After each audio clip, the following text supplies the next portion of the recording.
I'm pleased to have back on the program with me today Mr. Jeffrey Tucker. Mr. Tucker is a prolific author. He is president and chief editor at Laissez Faire Books. And Jeffrey, welcome back to the program. Hey, sure, it's great to be here.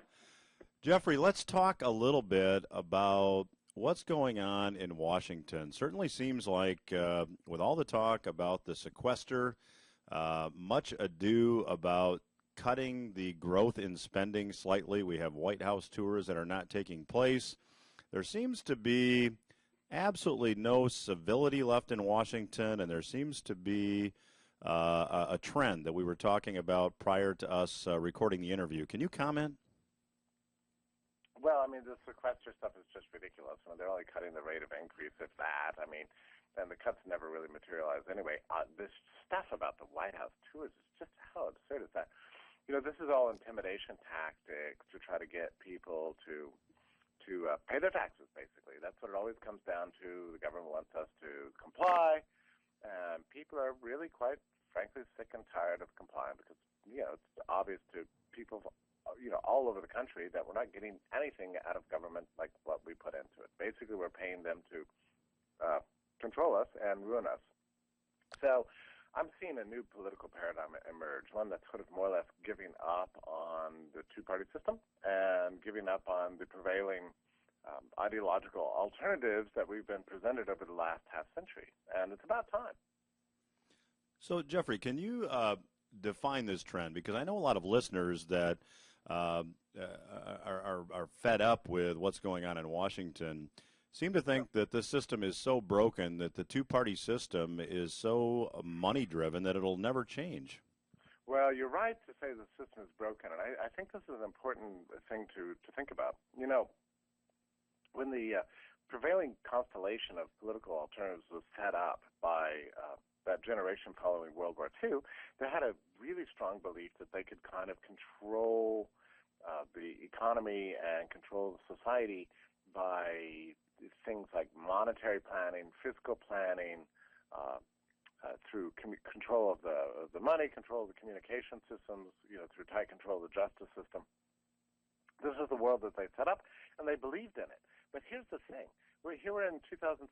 Everything's kind of broken down. I mean, the monopoly on communication is gone, you know, completely. We now have, you know, the Internet where people are able to get, you know, vast amounts of information, communicate with each other, you know, put together their own little private civilizations for themselves, be in contact with each other. The money system is completely broken down. The Fed has all sorts of things that it wants to do, and it can't do them because they chose to save the banking system over preserve their capacity to actually manage the money supply well. So the Fed is essentially out of options and deeply dependent on the banking system to do the work, and the banking system's not working.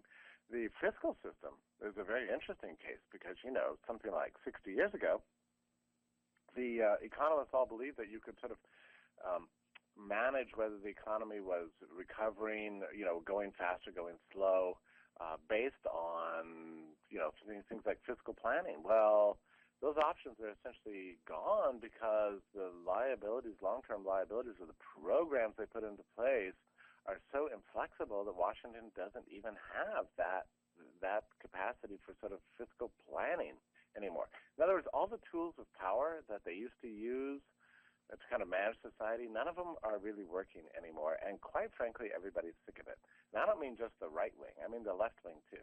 You see a broad-based resentment against Washington and its sort of nudgy, Puritan, grasping, parasitical ways. And it shows up in things like legalization of marijuana, you know, the really widespread outrage of the attempt in New York for Mayor Bloomberg to ban certain, you know, sizes of sodas. You know, the tax increase that occurred earlier this year is one of the largest tax increases in the history of the world, and it was not even debated. It was kind of just shoved through, and people noticed it on their paychecks right away. So you're starting to see emerge a kind of a new political paradigm, which is like, basically, we're sick of these guys and their stupid plans that aren't working, and we want something completely new and something completely different. So, Jeffrey, if you pulled out your crystal ball and looked at American politics maybe 2 presidential elections from now, Are we going to see something completely different than the current two-party system in your view? Well, that's the thing. I really don't think so, and I have absolutely no optimism that we're going to see any kind of progress in Washington on any front whatsoever. I see long-term stasis and indecision and confusion.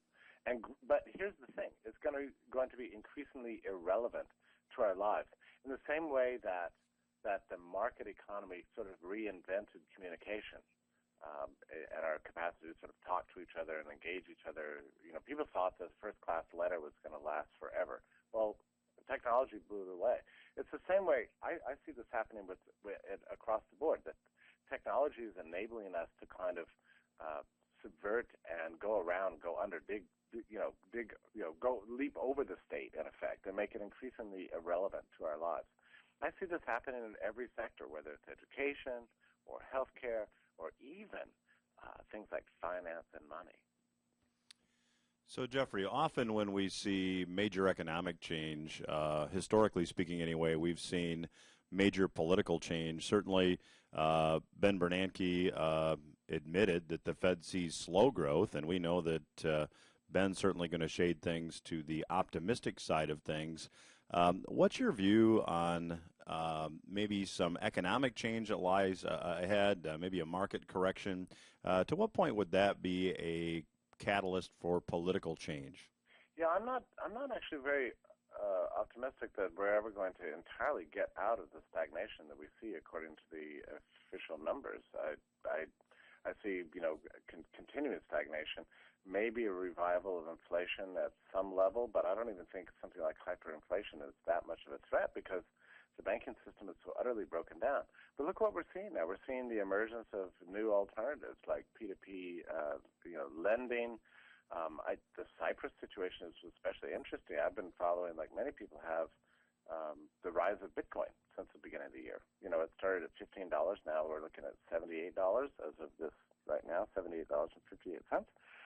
This is an incredible transformation and a relatively new digital currency, and a lot of people think that a lot of Russian money was moved out of Cyprus and into Bitcoin.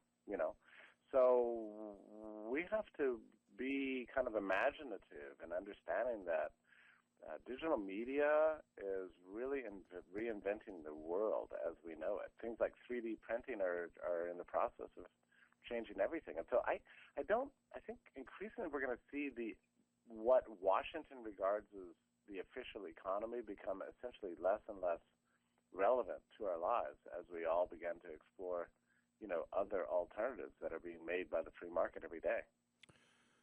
Well, we are chatting with Mr. Jeffrey Tucker, who is president and chief editor at Laissez Faire Books.